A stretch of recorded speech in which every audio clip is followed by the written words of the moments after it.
So I've seen a lot of tier lists for this time of year for like Halloween, usually about candy or about actual horror films. I don't want to do either of those. I want to do, what made me really like Halloween so much, like growing up, was watching the Halloween themed episodes and specials that were coming on when I was a kid. So I just thought I'd rate those, probably talk about them, because a lot of these I actually rewatched this year, and some of these I had never seen. Because I was just going to do this on Tier Maker. I had to make my own because there were ones I wanted to add, but they weren't there. And there were ones I'd never seen, so I just made my own. And I even added some of the ones I noticed on... I think I found like 2 or 3 of these. Like, I had never seen Garfield's Halloween special before. Newsflash, it's not very good. But yeah, I'm just going to like go down the line and like rate all of these, and then later I would rate in this one just Halloween events and video games. And then probably when I'm done with that, I might talk about the Tekken leaks. I might just do that on my own time. I don't know if I'm going to do that on Twitch, because they're nonsense. The leaks are nonsense. I almost don't want to make content about it, but it's the only Tekken news we've gotten in a while. And then after that, I'll probably play either Team Fortress 2 or Apex Legends, probably TF2, because it runs better when I stream. Because they have all the Scream Fortress stuff up right now. So yeah, let's get it started. Happy Halloween, happy spooky season. First up, I don't know if you can see very well. This is 16. If you remember the cartoons by the same people who make Total Drama. One of the characters, like Chris McLean and Jude, this dude in the corner right here, have the same voice actor. And it's a really good show. I liked it growing up. I thought it was interesting. It didn't treat people like idiots. Didn't treat kids like, oh, they're kids. So it gets respect from me there. Touched on like real life issues that, cartoons usually try to eschew from with just sheer stupidity. But yeah, the Halloween special basically is zombies attack the mall where they're always hanging out, and they all are dealing with the situation in their own way. And Caitlin, the blonde-haired one, she's in love with one of the zombies because that was like the perfect guy, and then he turns. Jen has a giant zit, and the zombies don't want to eat her because she has a zit. It all turns out to be a dream in the end, though. But I'm spoiling anything. Like, this has been out for years. If you haven't seen this yet, that's on you. But yeah, I would overall probably give it a B tier. Like, it all turns out to be a dream in the end. Jude just fell asleep watching horror movies all night.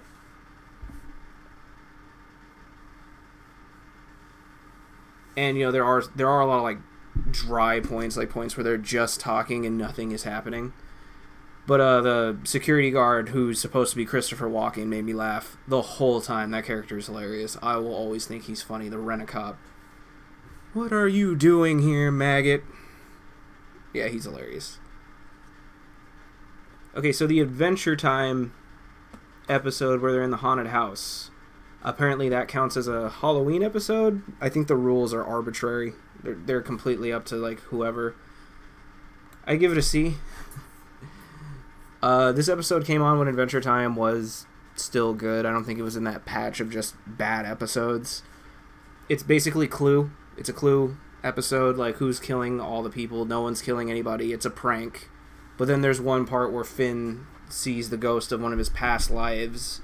And at the time, you don't know that's what it is at all, but as the show progresses, several years of its lifespan, you figure it out. I'd give it a C. Also, these are just bearing on these episodes, these specials. They have no bearing on, like, in my honest opinion, like, it goes without saying. I think I have Avatar.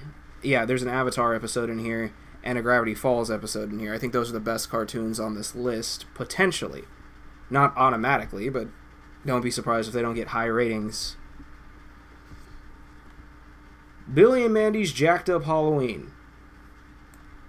Yeah, I'm giving that an A. It's evil pumpkins. Billy lets the dude who tricked the devil, or in this case, because it's about the Grim Reaper, he tricked Death into sparing him and granting him immortality. I don't actually know the story of Jack, Pumpkin Jack, or whatever. Like, all I know is he tricked the devil 3 times.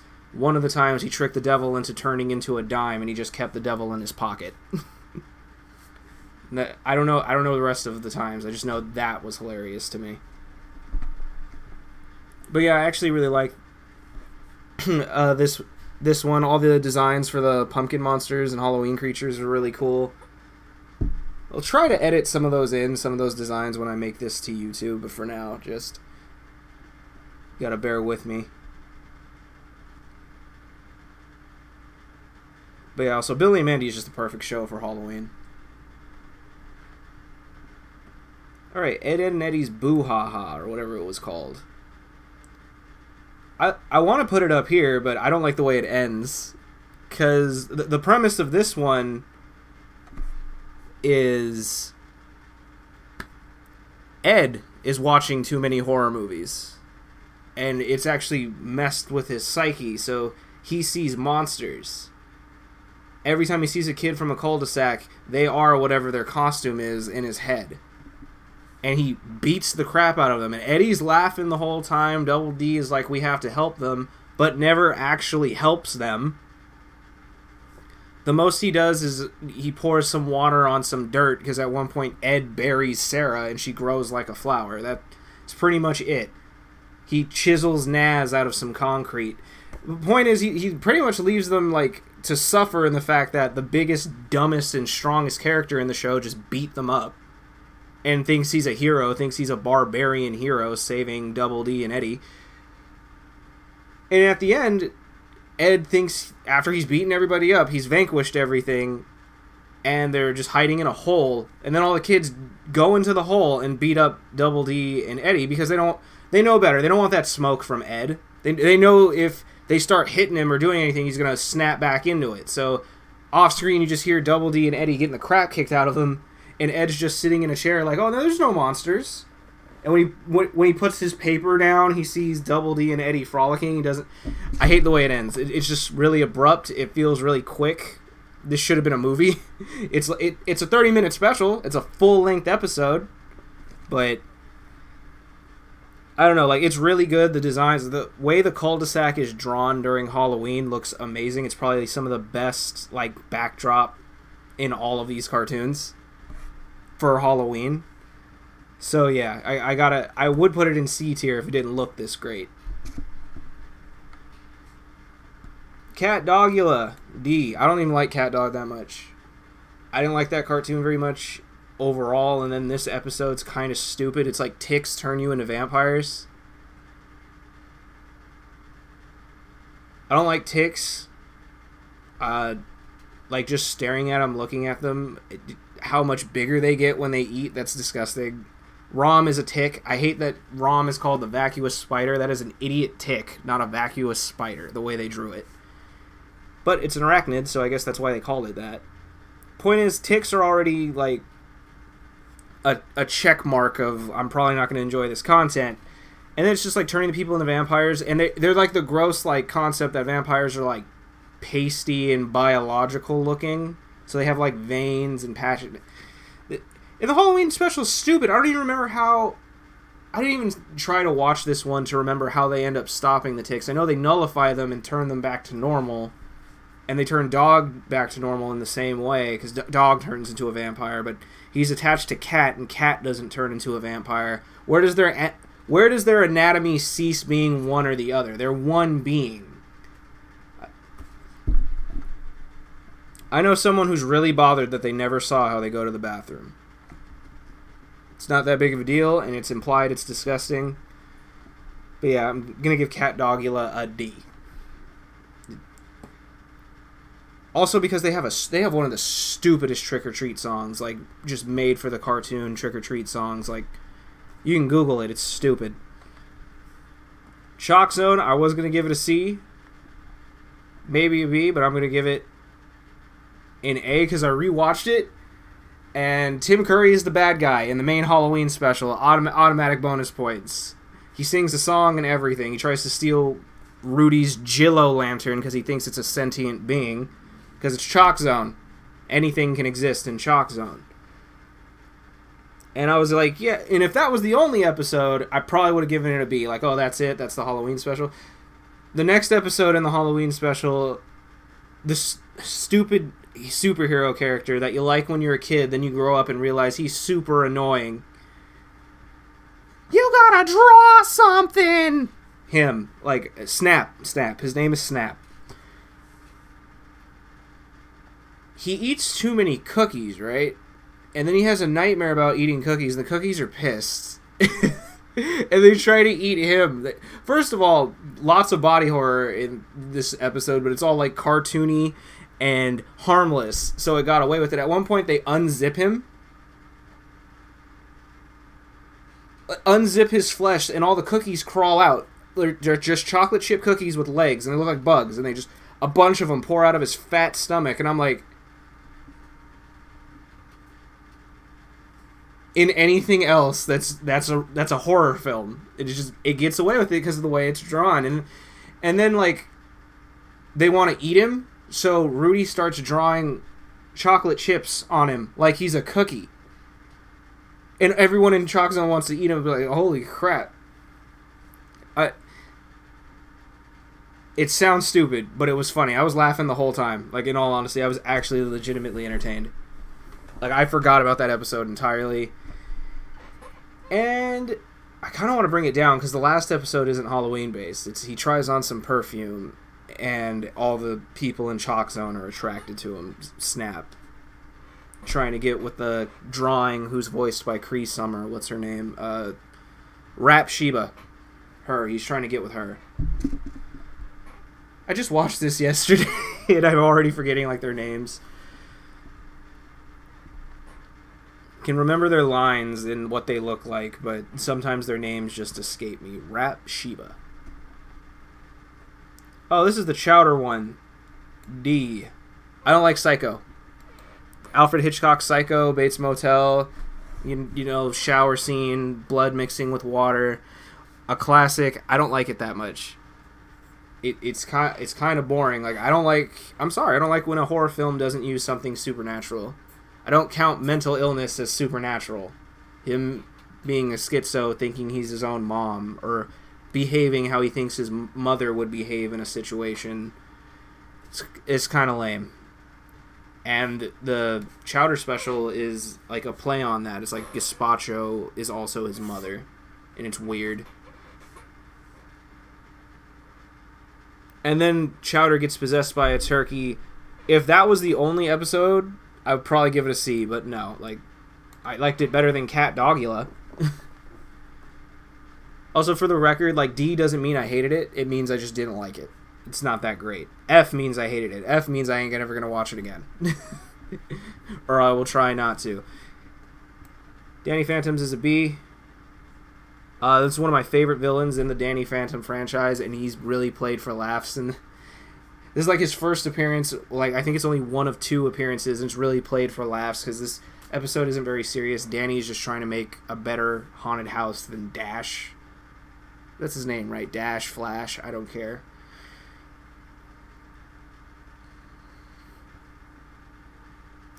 And, sorry, pause there for a moment. But basically, he is the ghost of Halloween, the spirit of Halloween. And that's really cool.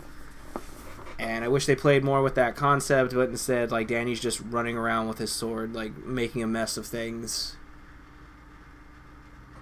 And I remember, like, being disappointed with how they eventually beat... It's right. They put the sword in someone's plastic jack-o'-lantern. It's full of candy, so it counts as the stuffing, so the sword doesn't bang around inside. And like, even the ghost is like, that can't count. And it counted. It de-summoned him. It was alright. Oh, God. Great chewing. Sorry.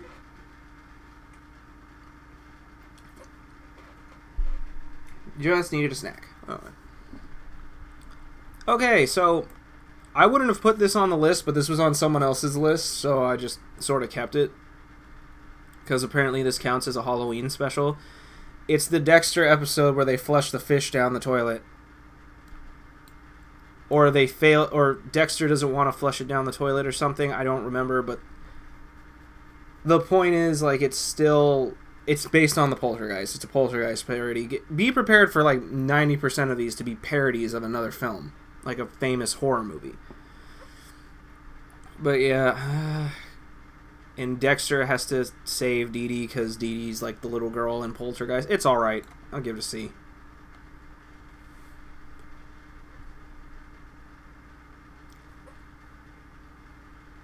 I remember being a little bothered by this episode as a kid, though, because of the way Dee Dee sounds when she's talking to Dexter through, like, the toilet.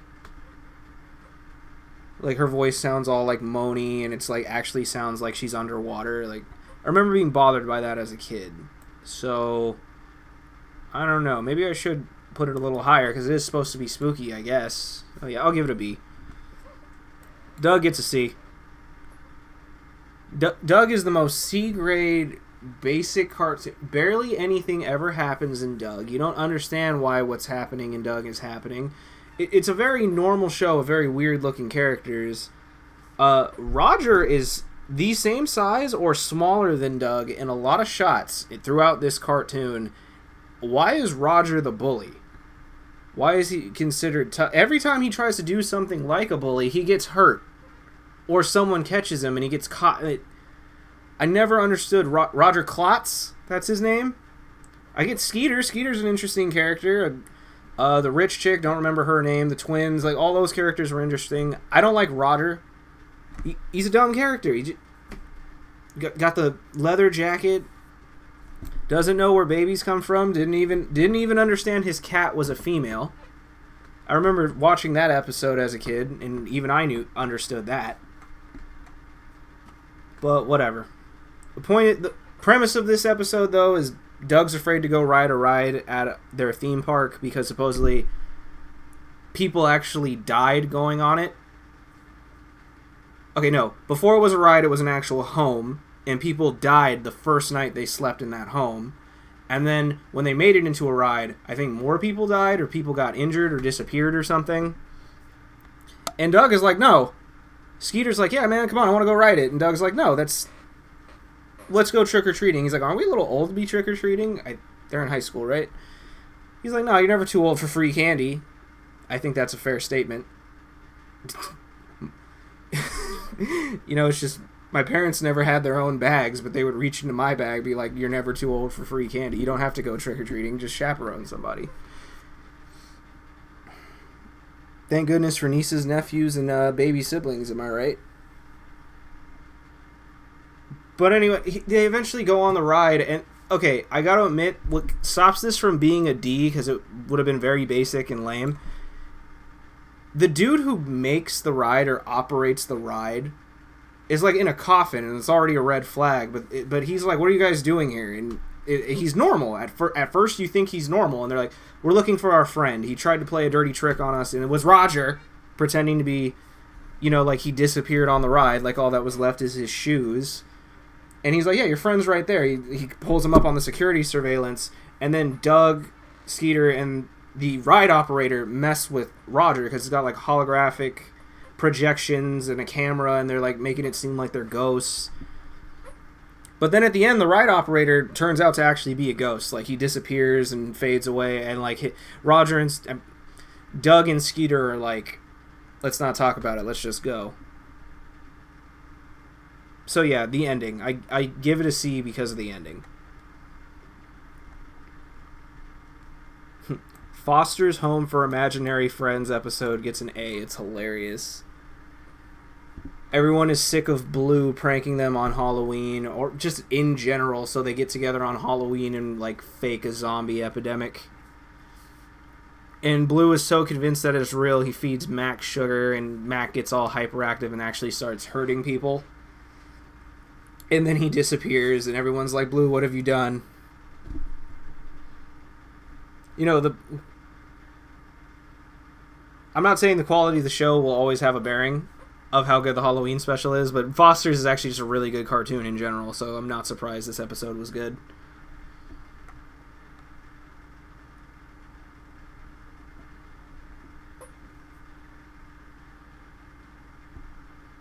But yeah, it's funny watching the different imaginary friends get picked off one by one. I thought the way Coco died was kind of funny. Garfield's Halloween Adventure. Ain't never watching that again. Okay, this is not Garfield and Friends. If you were born 1989 through, like, I want to say 95, you caught Garfield and Friends, right? I was born in 93. So Garfield and Friends was funny. It was like Garfield and Odie and John and all them, and it was a funny cartoon. And then at the end of the cartoon, there was like these farm animals. Less funny, but still somewhat entertaining. This is the precursor to that. This predates that. This has like the weird logos and company logos and stuff at the beginning of it, just like Charlie Brown would. And it's very 1980s. It's very much a musical, and it's very much Nothing Happens. The pirate ghost is a recycled animation. Like, it's more like, you got to give it credit for its time. And there's one, like, good part where they meet this old man, and he's, like, explaining the, like, curse and, like, what they've what Odie and Garfield have unfortunately stumbled into. And then at the end of the special, it turns out the old man was on TV. And Garfield thinks it's just a dream, but it wasn't a dream. But yeah, I didn't like it. I saw this on another tier list, and I was like, oh, I'll give that a shot. Garfield can be entertaining. There's a reason it was a comic strip for so long. It's still a comic strip, right? All the memes and jokes and, like, creepy ways we draw Garfield on the internet. He's a well-known character. Rip off of Heathcliff. I thought that was fake. I thought Heathcliff came later. But no, he actually did come first. Notice there's nothing Heathcliff related in this tier list. Sorry. It's not who did it first, it's who did it better. Sorry, Garfield, but you're enough. Scooby-Doo's Ghoul School. I want to put it here because I watched it with my girlfriend and all my roommates all out in the living room. And all it is puns. All it is these dumb girls, and I'm just like, get out of my class. If I was a teacher here, go in the corner. Your puns aren't funny. You say fantastic one more time, I will force feed you garlic. But I watch this dumb movie every year. It's one of the good... I think it's the best Shaggy Red Shirt cartoon. The only one that comes close to it is Reluctant Werewolf, and that one's kind of dumb. It's just Dracula being an idiot. Not the Hunch Bunch. That's not on here. I just realized I didn't put that one in here, but whatever. I'll give it a... No, hell no. I'll give it a C. Goosebumps. Okay, see, Goosebumps is episodic. The problem with Goosebumps is there's a bunch of episodes of Goosebumps. I think every season, and there's like, how many seasons of Goosebumps are there? This was on Netflix at one point. I swear there was like 10. And I think every season has 1 to 2 episodes about Halloween. Maybe more. And I'll pick one of those. Okay, my personal favorite is there's one where these kids, they're trying to find an area where supposedly, like, it's all Halloweened out. The neighborhood takes Halloween super seriously. In fact, I didn't mention this in Ed, Edd and Eddy, but that's Eddie's motivation in the Ed, Edd and Eddy special. He's looking for quote-unquote Spookyville, only to find out Spookyville doesn't exist. It's just the cul-de-sac. Because the cul-de-sac goes hard and makes itself look like a haunted, like, themed theme park. It's crazy. That's what these kids are looking for in this particular episode of Goosebumps I'm talking about. And these other kids are messing with them. They keep trying to scare them and prank them. And they're trying to, like, secretly, like, follow them. They trick them into thinking they found the place. Meanwhile, another subplot, some friends who moved away are trick-or-treating with them. You think, oh, nothing there. But then these, like, big monsters attack the bullies and scare them off and stuff. I don't remember if they actually kill the kids. It's Goosebumps. People disappear and, like, quote-unquote, like, unofficially die in it all the time. But It turns out the kids who moved away were aliens, and they've been aliens, and the kids in the first place, that's the twist at the end, the kids in the first place knew the whole time. And they even, like, say something ominous and creepy, like, you know, we come back every year, and if there's ever no candy... Yeah, so... I'd give that one, like, in all honesty, like, an A. Personally, like, I think the episode with the haunted mask, that takes place during Halloween, that's an A, too. I think all the Halloween episodes in Goosebumps are probably A tier. In my opinion. Because they all have that weird, creepy, like, pseudo twist at the end where, like, nothing super awful happens because it's for kids. But it's still like, you know, this is not a happy ending. It'll give you... Goosebumps will give you non-happy endings sometimes. And it does it in a way that's not mean or uncool or unfair. Sometimes they're very satisfying. You know, like, I'd love to, like, talk about more of these individually in depth, but this is a tier list. Summerween, the Gravity Falls Halloween episode. I'm giving that highest B tier. And in fact, if order matters, closest to the letter is the most entertaining. Yeah, closest to the letter is the most entertaining. And then it decreases that way and then tracks around. Make sense? Okay. But yeah, the Summerween episode of Gravity Falls, is just, Mabel wants to keep doing themed costumes because, you know, think about it. They're not going to be trick-or-treating forever. Don't go in... Hold on, my cat. Stop. Stop. You know what you're doing. Get out of there. Why can't you... You sit there or you leave. Those are your options. Jesus. Stop doing that. Stop. Stop. Stop. You know what you're doing. Where was I? Gravity Falls. Mabel wants to keep doing themed costumes because they're twins, and it always works and always gives them way more candy. Mabel's a dang sugar addict, so she knows how well that works. And Dipper's like, aren't we a little old for this? And she's like, no, because we're still trick-or-treating. When we're too old to do this, we won't be trick-or-treating anymore. People really base on Mabel's logic, but it makes sense when you think about it.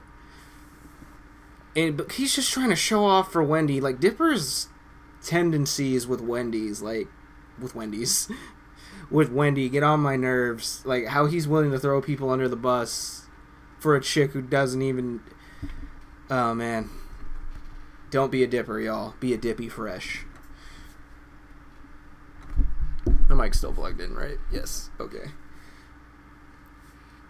This episode's good. It suggests that Gravity Falls, even though the town is completely oblivious to everything that's going on, loves Halloween so much they celebrate Halloween twice. Once in the summer, once actually in October. They carve jack-o'-melons. They're watermelons, but they carve them like they're pumpkins. Would not last nearly as long as a pumpkin. But either way, it's one night, I guess. And they get stalked by this monster who's like, you gotta give me all your candy, and you gotta get a lot, or I'm gonna eat you. And they're like, oh, dang. Or at least that's how Seuss says, oh, dang. But at the end, Seuss just eats the monster because the monster's made of candy. And he's like, I was never eaten. I'm that bottom of the barrel that never gets picked up. I'm all of that brought to life. Like, I don't like candy corn. I'm one of those people. Like, I love Halloween, hate candy corn. It's not the worst candy in my opinion, but it's bad. I don't want it. The worst thing are those plastic pumpkins that are supposedly made of the same substance, but they're twice as hard. But they're supposed to be chewed. They're supposed to be eaten. You don't suck on them. What is the point of those? That's not food. That's what comes to life in this episode, and Seuss ends up eating it because Seuss has an iron stomach. Meanwhile, Stan is trying to rob this store repeatedly. I think that's what his motivation is this episode, because this is before he understands anything's going on, or lets them know, I guess, that he understands. I'm talking a lot about it. I'm only putting it in B tier. But yeah, it's because Gravity Falls is such a great cartoon. There's so many better episodes. There's so many good episodes of Gravity Falls like this. This ain't even in the top 10, in my honest opinion. It's a Halloween special, and I wouldn't even put it in the top 10. It's The Great Pumpkin, Charlie Brown, C tier. It's Charlie Brown. It's a Peanuts cartoon. It's very basic, very standard. This one isn't even the most well-known. I'm sorry. The one where he gives them a garbage Christmas tree will always be the most well-known Charlie Brown movie. I think it should be the one where they go to camp and do the river raft race thing. I like that episode. That is a movie. That is a special. But, yeah. Would I rather watch Doug than that? No. Absolutely not. I'm putting that here.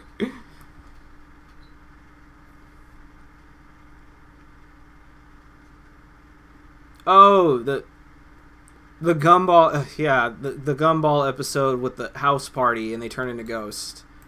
Yeah, that's a definite A tier. I'd definitely put that up here. It's funny, and Anais is just outside the whole time, and then she finally gets in. Oh my god. Thought you said we were going trick-or-treating. Nah, Darwin's girlfriend's got the hookup. In some undead house party. It's just a funny episode. I enjoyed it.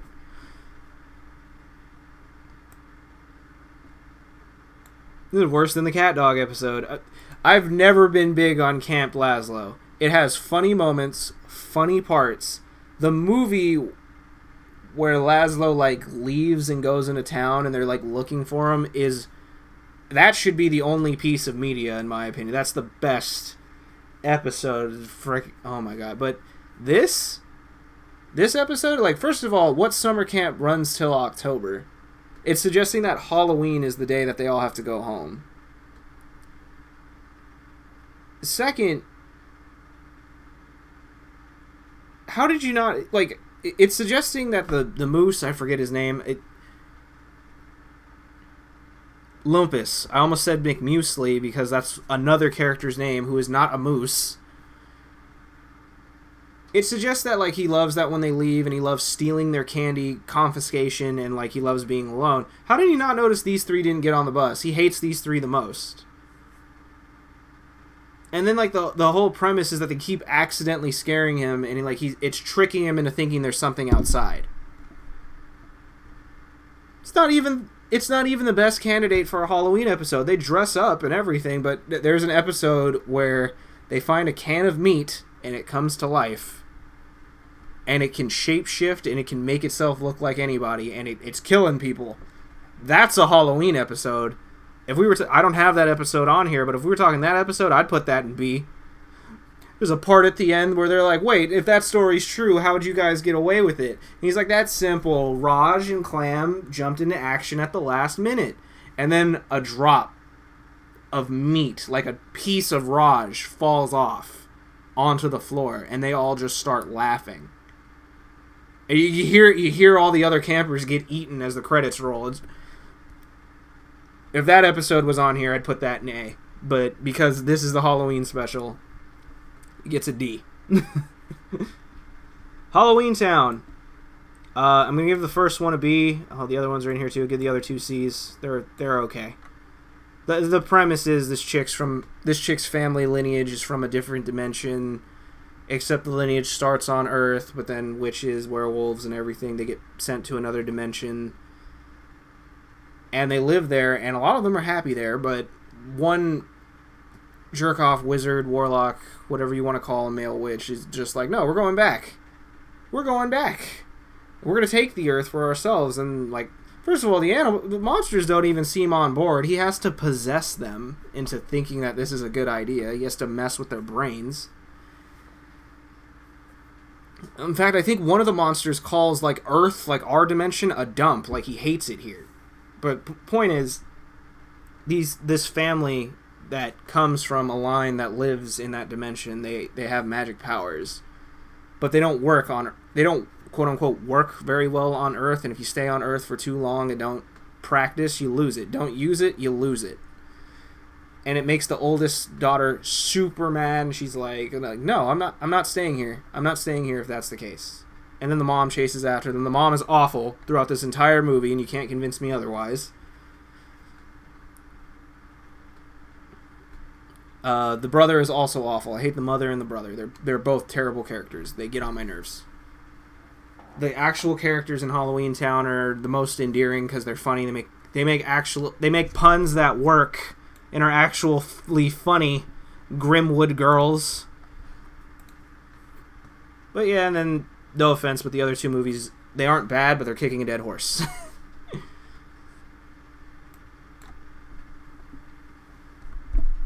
Hocus Pocus. I don't know why that's on here twice. I'm going to use this picture because this is a picture I grew up with.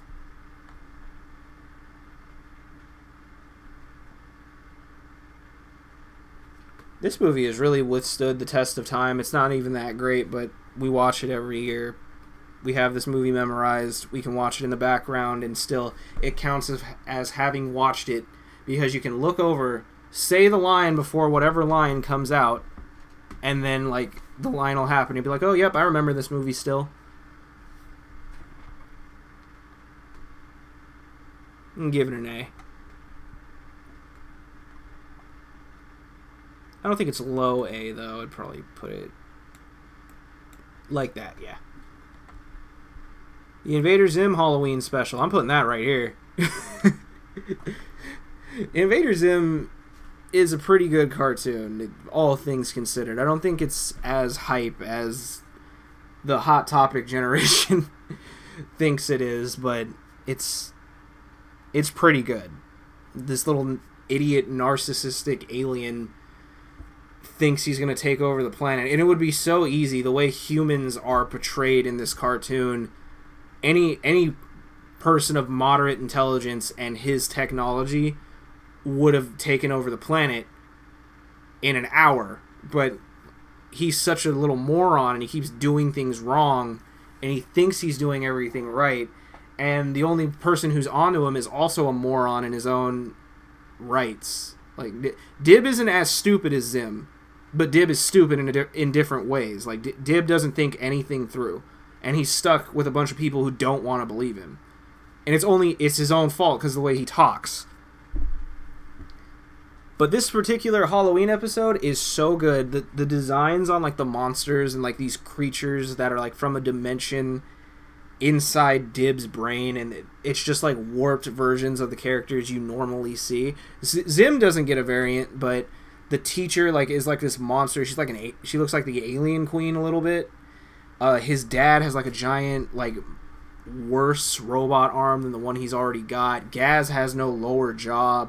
She's got like a bunch of teeth. Like, really good designs. Really good show. Funny reoccurring bit where like the monsters who fail the queen, like, they have to walk into a thing of fire. They just go into a realm of fire, and they put on like a business hat. It's hilarious. I thought it was really good. There's a part where Dib betrays Zim, and like Zim's a little idiot, and like he's always played for laughs.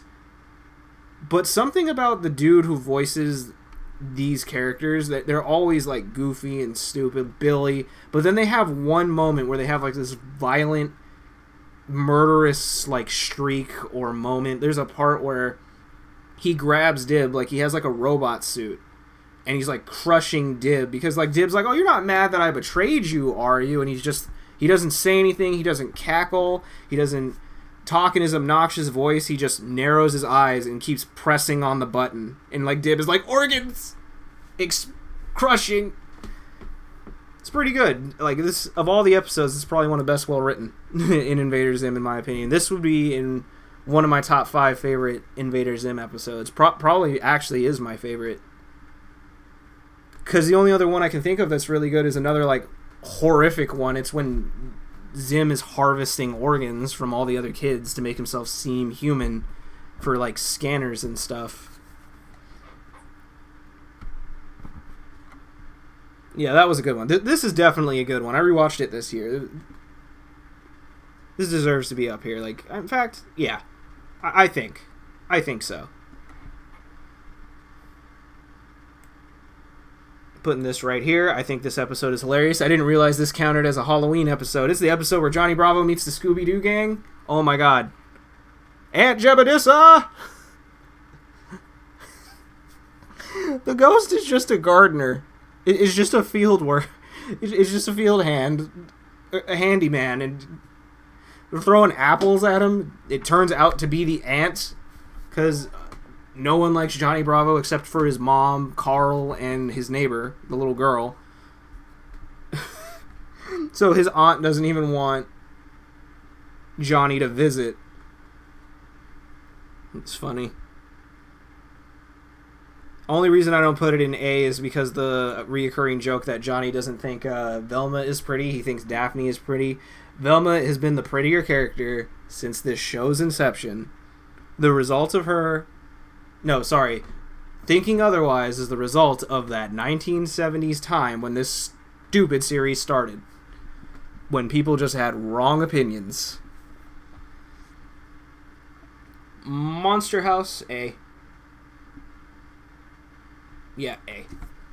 Love this movie. This movie's hilarious. Like, if you told me this movie took place in the same universe as, like, Coraline, Paranorman... what else is on here? Oh, it's like the neighborhood up the street from Scary Godmother, and like, you know, like the Mystery Machine could roll through at any moment. I'd believe you. Like, it's that standard suburban home. It takes place in like the 70s or like the 80s.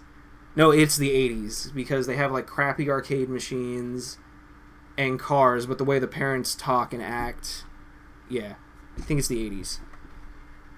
Especially because the old man is supposed to be old and he's from like the 30s. From like the Dust Bowl when there were like carnivals and freak shows and stuff.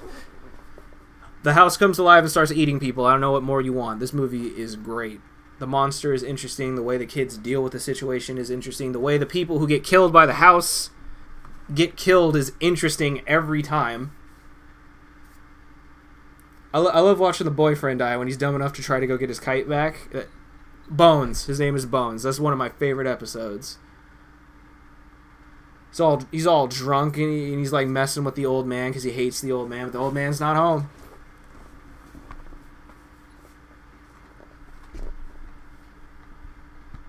Yeah, man, I love that episode. That's a movie. These are specials. Episodic, movies, doesn't matter. R.L. Stine's The Haunting Hour, nowhere near as good as actual Goosebumps, and I'm gonna it's mandatory at the bottom of C. I don't give it a D. It deserves a D. If it didn't end the way it did, I would probably give it an F. But it has one of my favorite endings in any Goosebumps R.L. Stine media that exists. And yeah, I'm gonna spoil it. Like, deal with it. I have to explain myself because a lot of people probably wouldn't even know what this is. The premise of this movie is this creepy chick, like, moves to town, and she's dead set on, I'm not going to change because my parents and the people around me think I should. I don't care that you think I'm creepy. My friends back home liked me just fine. And, you know, you're made out to seem like that's a problem. Like, you know, I think just modern outlook on the situation and the fact that it's written by R.L. Stine, we're all just like, yeah, no, she's in the right. These people around her are wrong. And it's mostly just high school drama like that for a very long time. Like, the popular girls mess with her. She messes with them back. She's in love with this idiot that the popular girl is also in love with, but he's bad at school. Like, he's going to fail one of his classes, and he's not going to be able to play basketball. And his dad's going to beat him up. I'm exaggerating. His dad's going to, quote-unquote, kill him. Sounds worse than getting beat up, but whatever. Point is, like, you know, okay, so popular girls are mean to her. She gets the popular girl back real hard, and the whole school is making fun of the popular chick. You never see that in these stupid, generic high school dramas. Until, like, the very end of them. This happens in the middle of the movie. So her and popular guy are like, we're going to get her back. None of that matters. What matters is she goes to a haunted Halloween store and buys a book. And she reads the book to her brother. And it manifests this monster. Alright design, nothing special, not R.L. Stine or Goosebumps' best work. Its coolest aspect is it looks like it has one head, but it actually has two. They split apart. Things like that are cool, but its overall design is pretty garbage. This thing only exists because you read from the book and you think about it. Those are the rules. And of course, she doesn't care. She reads books like this all the time. There's a point where, like, the popular chick reads it thinking it's her diary, and it's like, what is this? This is nonsense. I don't need this. But the little brother's a coward. It's overplayed that he's a coward. At one point, he wants a video game, and it's about a squirrel, and he's terrified of the squirrel, but it's super cartoony. The parents are playing the game, and they're like, you're missing out. This game is great. So, of course, he thinks of the monster comes to life, and the monster is just going around. It takes a pizza man, it takes the popular chick, and it takes the little brother. Very standard Goosebumps, and it's like, you're like, okay, so let me guess, they get the brother, and they beat the monster. How they beat the monster doesn't even matter. Because we're not talking about that. We're getting straight to the ending. You beat the monster, and everything's fine. Then the parents come home, and they find the book, and they read the book out loud. And even though that, like, the dude who owns the haunted Halloween store, by the way, it's the guy from Saw. It's the guy who plays Jigsaw. He even says there was a warning on the book. You weren't supposed to read it aloud. Being an asshole. And when the parents read it, like, you know, even the dad's like, how can you not think about it? It's like that stupid, don't think. He's like saying it out loud. How can you not think about it? And then the wind starts churning, and like the sister and the brother are asleep upstairs. Like, you know, they're sleeping in the same bed. It's like, oh, how cute. The sister's eyes open because she hears the noise again, and she hears the door open, like, start to creep open, and then all the lights in the house turn off, and you just hear the dude from Saw. He's just like, Happy Halloween, and then it ends. That's the end. I thought that was so great. When I watched that the first time, I don't remember what year this was. I think it was 13, 14. I think this came out in 2007, so 14, like 13 going on 14. I thought that was great. I thought that was hilarious. Like, hilarious is the wrong word. I thought that was interesting. Bad endings are usually mean-spirited. Bad endings are usually mean-spirited or not actually entertaining. They're that, we're what we call nowadays, quote-unquote, edgy. Don't cut yourself on all that edge. Like, you know, that's our opinion towards stuff like that. This time, though, like, it was satisfying. The way that ended, I thought was very interesting. Okay, moving on. Oh, you can't tell what this is, but this is OKKO. This is a bad picture, but those are the Grimwood girls. And as you can see, that's the Frankenstein chick. They actually made a cameo in OKKO. They're friends with the main chick, Enid. Like, apparently they all went to the school together. Enid was a witch. There's even a point where, like, it shows her what she would have been animated like in that old-timey red shirt, shaggy Scooby-Doo style. It was actually pretty entertaining. I'm not gonna lie. I'm not gonna give it more than a B, because it really was just banking on, hey, nostalgia. People who watched cartoons in the 90s still watch cartoons. People who were kids in the 90s, even in the 80s, still watch cartoons. Because, you know, they had an influence on us. So, yeah. I'd probably put it here. Yeah, I'd probably put it there, because it was entertaining. This dumb vampire chick still says "fantastic," though. Still drives me up the wall. Or drives a stake through me. Oh my god. The Kids Next Door episode is an automatic A. This episode is hilarious. Number 4 is so dumb, and it's so funny. It's funny that he's dumb.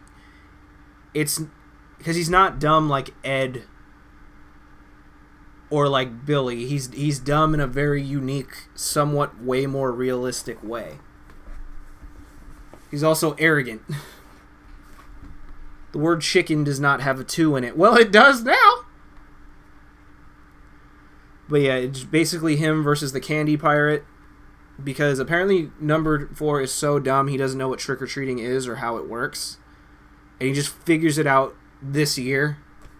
But all mean-spirited jokes against number 4 aside, he ends up with the most candy because he steals like a literal giant exaggerated pirate ship's worth.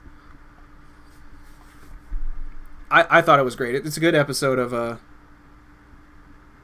Codename Kids Next Door. And the second episode is also Halloween based. It's a zombie episode where number 2, his consultant who steals cards for him, stole them from nerds, and the nerds turn into zombies. And they just start attacking the kids next door. It was interesting. It was a good episode. And it's set up for more horror style characters, because you find out he also steals from the honor roll. Because you hear werewolves, and then you find out, the honor roll is werewolves. Pretty good. Over the Garden Wall is an S tier. S tier. It's made for Halloween. It's a cartoon that exists in the autumn. You can watch this the day after Halloween, and because of the way it looks, it still fits. You technically have the harvest season all the way through November, or at least that's how it's been demonstrated. You still have Thanksgiving and cornucopias and fall foliage up through Thanksgiving, even though I'm pretty sure that's just because of certain areas to live in. I'm pretty sure where Halloween exists, where Halloween was invented, or at least Samhain, or Samhain, however you say it, I think it's Samhain, whatever the Celtics did, it was so dang cold it turned winter after Halloween. There was no November is still fall. It was cold, and you probably died if you sat outside. But point is, Over the Garden Wall has the most atmospheric feel of this time of year. It's not spooky in the sense that it's scary and it's horror stuff is going on. It's ambiently spooky. What's going on kind of messes with you. In the first episode, Word is hey, wait a minute, where are we? How did we get lost? We're lost. And it's like he's in a dream because he can't really make out where he is or how he got there, but he doesn't question it. He just knows he needs to get home. And he's just so sure he has that connection. If I keep going, we'll find our way home eventually.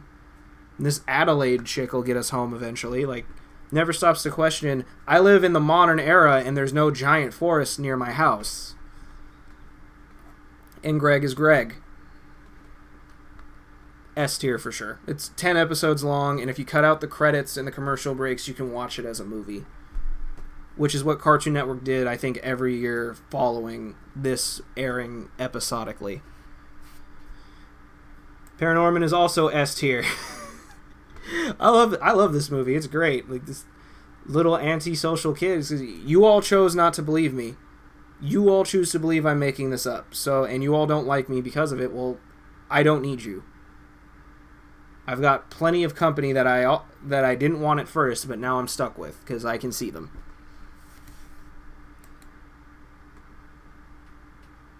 Yeah, Paranorman's top tier. That's S tier for sure.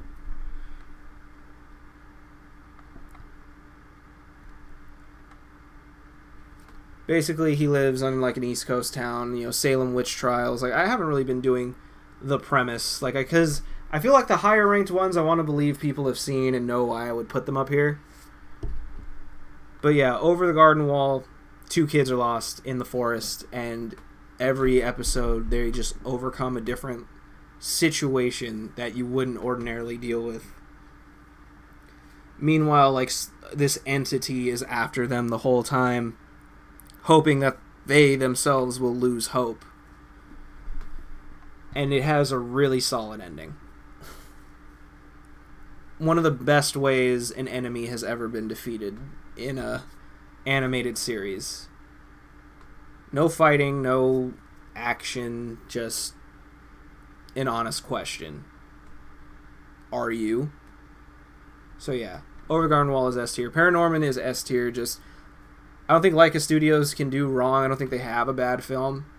I haven't seen Missing Link all the way through, but what I have seen I did enjoy. So yeah, I don't think they have a bad movie.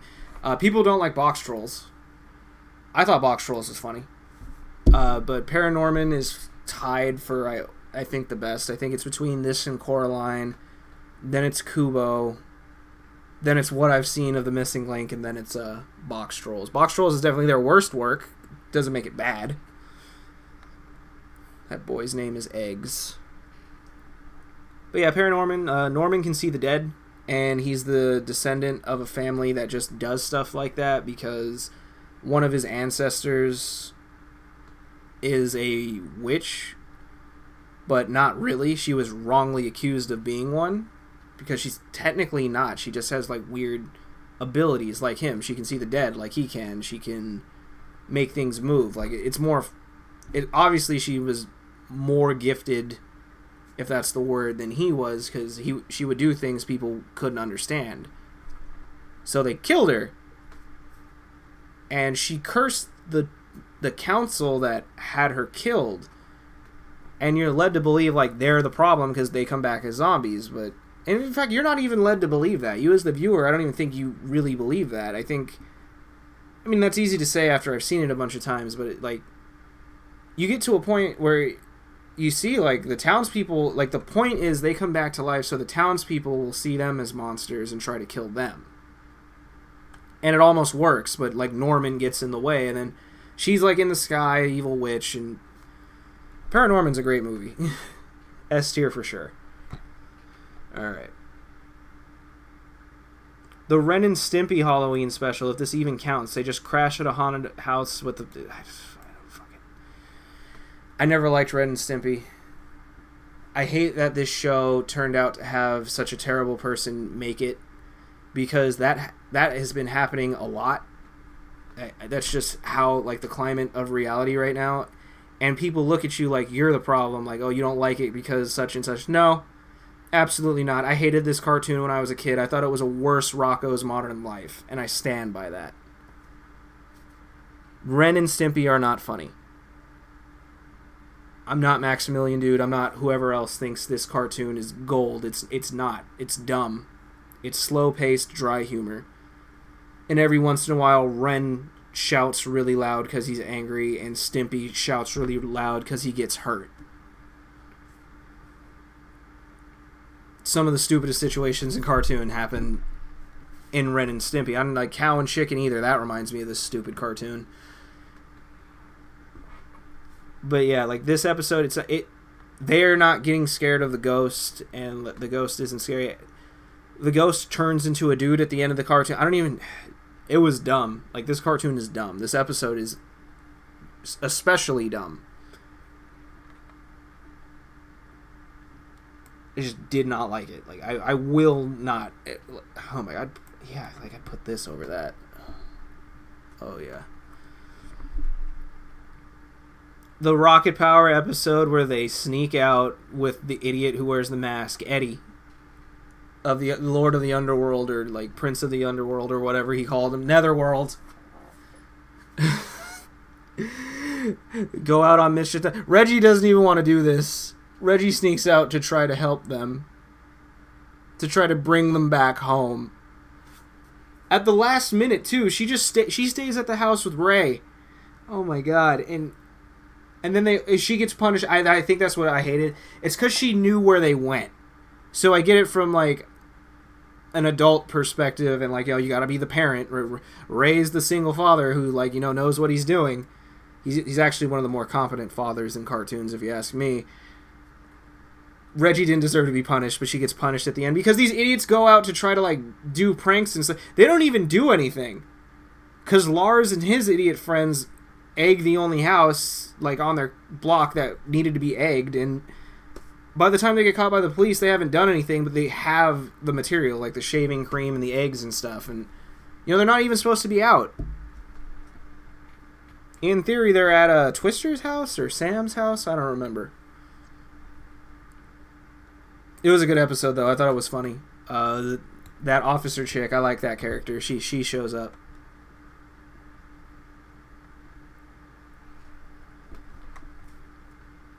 I hate Twister's brother. Sorry for randomly go. I've been talking about these cartoons for an hour. Sorry to randomly go on a tangent, but I hate Twister's brother. Alright, Scaredy Pants, the Spongebob Halloween episode. Love this episode. That's going right here. Absolutely. It belongs in the A's here. Oh, that's not a hat. That's my brain. It'll grow back. That episode's great. SpongeBob is terrified of everything. They call him Scaredy Pants. The whole town knows. He's like, this year I'm getting all of y'all back. And he does, but by accident. Still counts, though. Scares the Flying Dutchman. Casper Scare School. Automatic... D.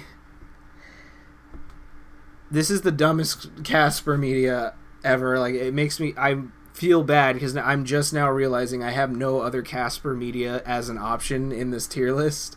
And Casper's a well-known... Like, one of the most well-known ghost characters in existence. And this is where I have of him. This movie sucked. Stupid little knockoff Tim Burton characters hanging out with a friendly ghost. The uncles aren't even that funny. They're supposed to be like the funniest aspect of like stuff like this. They're not funny in this. We're their ankle. Nope. Checked out. I'm done. I've checked out. Is you know? Yeah, man. Absolutely. No, still an F. Still an F. No.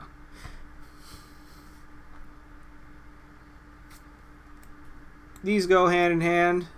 Watch them every year. I have them on my computer. I have them on a hard drive. You know, I think anyone who's seen this still watches it and still likes it, just remembers that one random Halloween when it came on and you just sat and watched it. You're like, this is animated horribly. But you kept sitting and you kept watching and you were just entertained. Once again, Grimwood Girls, this is how you do Halloween puns. These two movies. And the only reason I'm putting the first one ahead of the second one is because someone made a fair point. Harry is asleep for most of this movie, and for that we thank you. Obnoxious character. Why'd they do the werewolf like that? He could have been anything else. He could have been like a swamp monster or something. Nope. It would have been even more funny because he would have been gross, like sloshing around, but he's a canine. Canines supposedly are never not hungry. That's the stereotype. That just made me think of Teacher's Pet. I don't have any Disney stuff on here. And there's always next year. Proud Family. There's only like 3 cartoons I can think of. Proud Family, Teacher's Pet, and the Stitch cartoon. Stitch had the best Halloween special, then Proud Family, then Teacher's Pet. Oh yeah, that new DuckTales cartoon had a Halloween episode. Always next year. There's always next year. We're already an hour into this.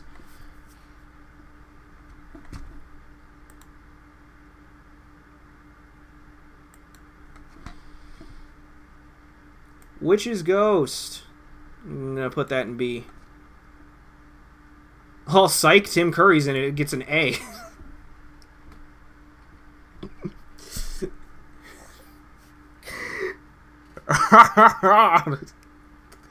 You didn't read from the book. Sorry, just, Tim Curry makes me laugh. And whenever he's in a piece of Halloween media, it automatically makes it better. And he's, what's his name in this? Ravencroft? He's Stephen King. But, yeah. The gang go to Salem, or like an offshoot of Salem. They're in a standard witch trial-y town, and some dude dressed up as a witch ghost is like scaring people away, but in reality it's to gain publicity.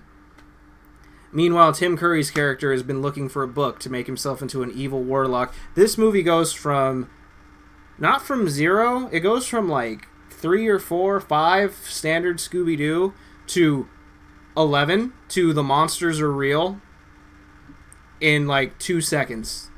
Takes no time. Like the second they like figure out or they find the stupid book that Tim Curry's character is looking for. Monsters are real, and that's all thanks to this one. This one's going all the way up here. Zombie Island, baby. It's not even a Halloween special, but it airs during Halloween, and do you know why? Because this time the monsters are real. This universe of Scooby-Doo is the best universe of Scooby-Doo. It's this movie through Cyber Chase. Those are all the same universe, and that's the best universe. Those are the best movies.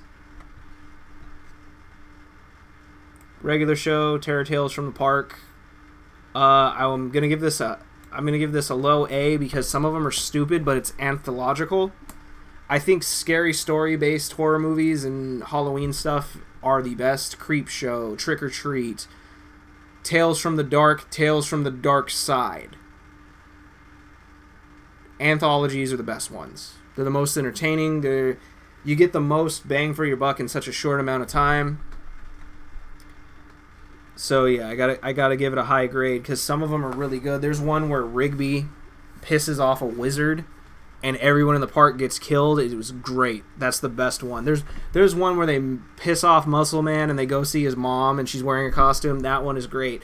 The one where Pops makes the doll. Yeah, it's dumb. And the premise was that one was supposed to be dumb, but it still wasted our time. I want to draw on your face. What? Nightmare Before Christmas. I'm gonna give it a B. I'm gonna give it a B. It's more of a Christmas movie. It is more of a Christmas movie. Like the first song is Halloween. Everything from that point is a Christmas movie. But it's about, like, you know, the Halloween spirits celebrating. It's a good movie. You had to have, like, watched this as a kid to think it's a good movie, because this movie didn't do very well. But, like, born a little bit before me and up all think this movie's fantastic. And also, yeah, it went to Disneyland this year. When the ride is based on Nightmare Before Christmas, the Haunted Mansion is 1,000,000 times better. Lowest A. The episode where Katara learns bloodbending. I'm gonna give this. This is a great episode. Doesn't feel like a Halloween episode. I don't know why that's in here. I mean, it is a horror movie. Like, you know, she can control you and she's stealing townspeople. And it mostly takes place at night under a full moon because that was originally the only time you could do something like that.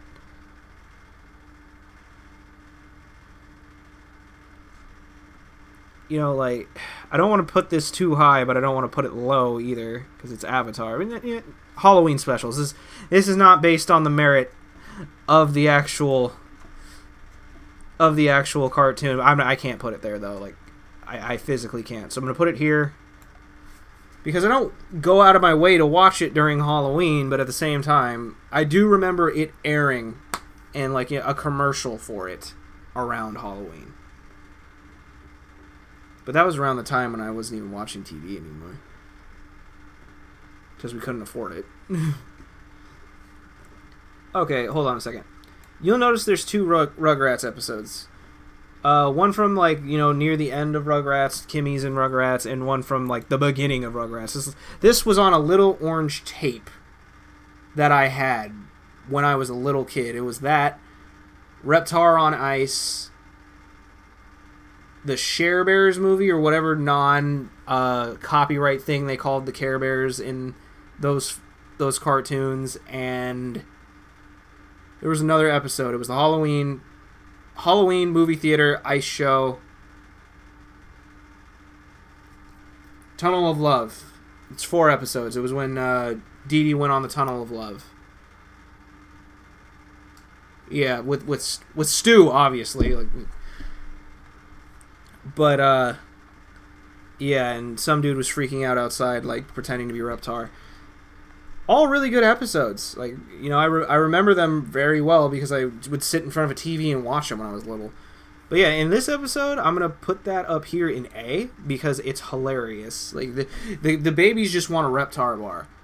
a little young to be eating chocolate, except for Chucky. But, you know, Angelica, she's even an angel in this. You know, it's like Reptar Bar. Like, you know, man, it's a Reptar Bar. It turns your tongue green. Those candy bars kind of suck, though. If you ever go to, like, FYE or any of those places that sells it, those candy bars kind of suck. But they're like, we want to turn our tongue green. We want a candy bar, and we want a Reptar Bar. And she's like, no, this is mine. I'm going trick-or-treating. They're like, what's trick-or-treating? And she's like, I don't know, but all the adults are running around, and I get to go outside and get free candy. What about us? Well, no, you're babies. You get to stay in here in this pen and do nothing. And then she walks off, and like, we're going to go find some candy bars. And the Pickles have a haunted house set up in the yard, and they go in because they're trying to get, like, all the candy and stuff.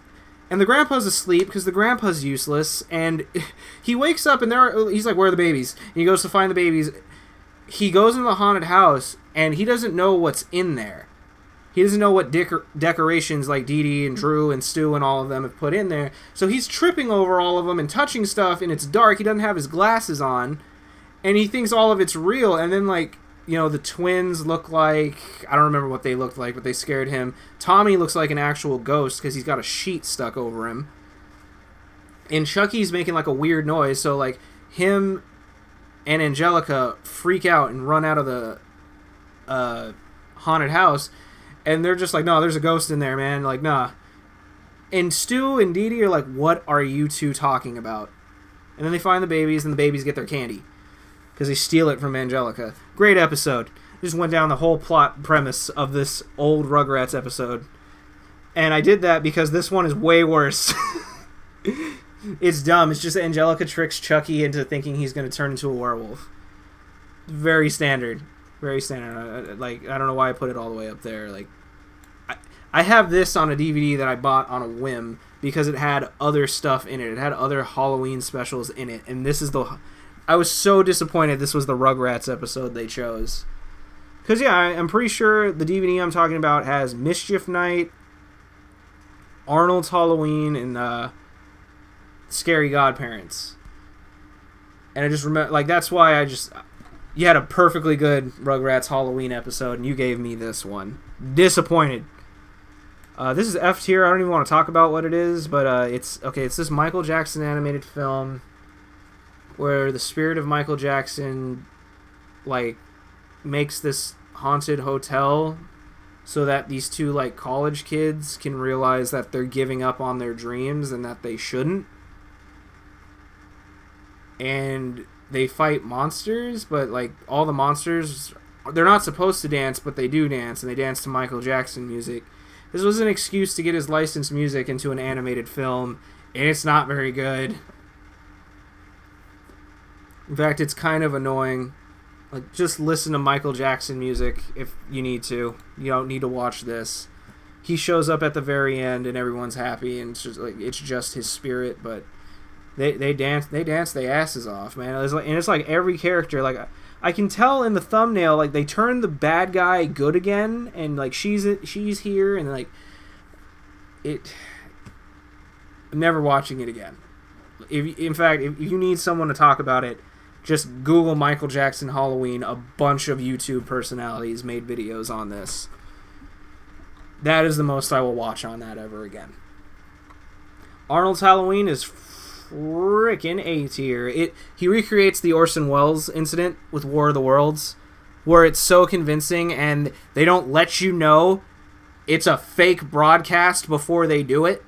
So everyone at one point in American history thought we were being invaded by aliens. They thought the situation, War of the Worlds, was really happening. They thought we had tanks and guns shooting at these things, and it wasn't doing anything.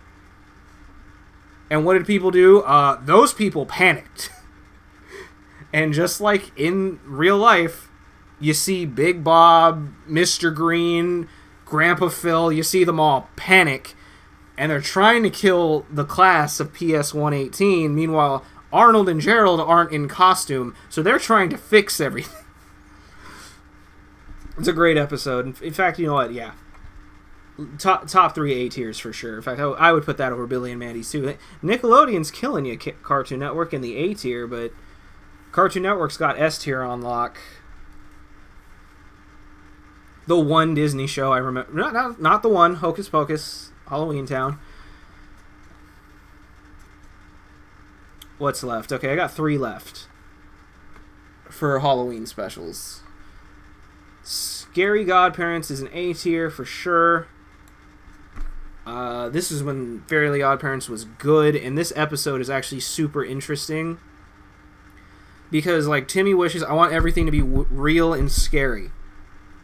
The song isn't even that bad. Usually, like, a song written for the Halloween episode is pretty garbage, cat dogula, but this one was pretty good.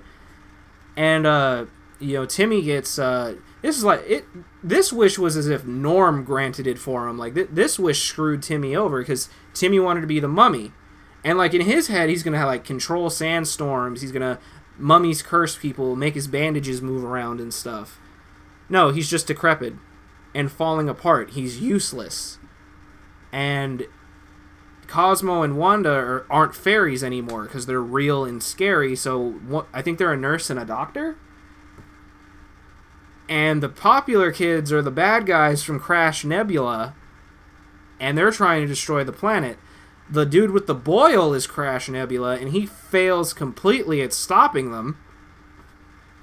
Chester and AJ and Sanjay, is that his name? Whatever the Indian kid's name is, they're all useless. And, like, Timmy's like, I have to fix this. So what does Timmy do? He falls in the bargain bin. You know, that area in every Halloween store you ignore. You ignored when Party City had it. You ignore it now that Halloween City and Spirit have it with all the clearance stuff, all the stuff from last year. He falls in, and it's got a bunch of good stuff, though. He's like a swamp monster. He's the Crimson Chin. He's a bunch of stuff at once, and he saves the day. That was a good one. That's a really good one. I like that one. Nightmare in Retroville is B tier. It is very low B tier. It is a Jimmy Neutron episode that focuses pretty heavily on Sheen and Carl. Sheen and Carl are okay in small doses, but as characters, long periods of exposure, especially without Libby, Cindy, or Jimmy, or Hugh, or Judy, or anyone else in Jimmy Neutron, Carl and Sheen are garbage. So, and they're kind of the problem in this episode. They're the villains in this episode because they're turned into real monsters. So I'm going to give it a B tier. Because, no, I'm not entertained.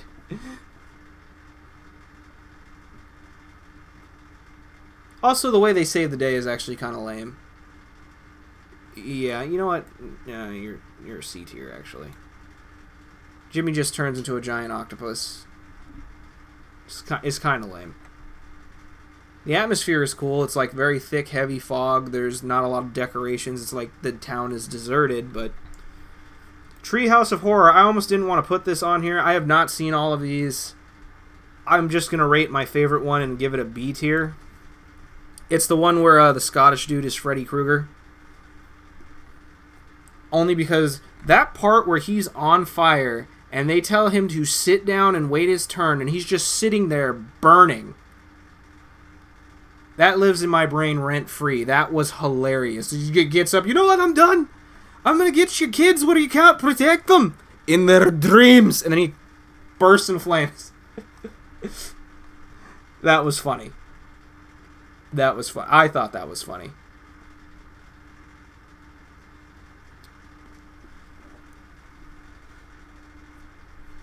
But yeah, this is it.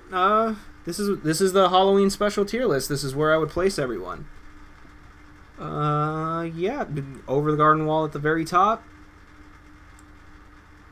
This garbage Michael Jackson Halloween movie at the bottom. Yeah, I can see that. And I know there's a lot of stuff I missed. Like I said, I can think of 3 Disney cartoons with Halloween specials that I remember. A Batman Halloween movie came out this year. Before Halloween, but and I haven't watched it yet, so that's part of the reason why that's not on here. Craig of the Creek had a Halloween special. Amphibia, I don't know if Owl House does. Like, a lot of modern cartoons have Halloween specials now. And I don't have any of that on here, but that's the thing about holidays. They come around every year. And regardless of how good this video does, or the fact that I have like 2 or 3 people watching, I definitely plan to do this again next year. Because, one of the best things about Halloween, this is my favorite holiday, it really was just chilling in the house, that whole month, like after school, and just watching these, having these roll through, having these on the day of Halloween, and then going out and going trick-or-treating. Like, Halloween has been on a weekend here and there, like, throughout my life, obviously, so, like, that was always cool. Like, Halloween is the best one, or is, it doesn't matter to me anymore, but was the best back in the day when it was on a weekend.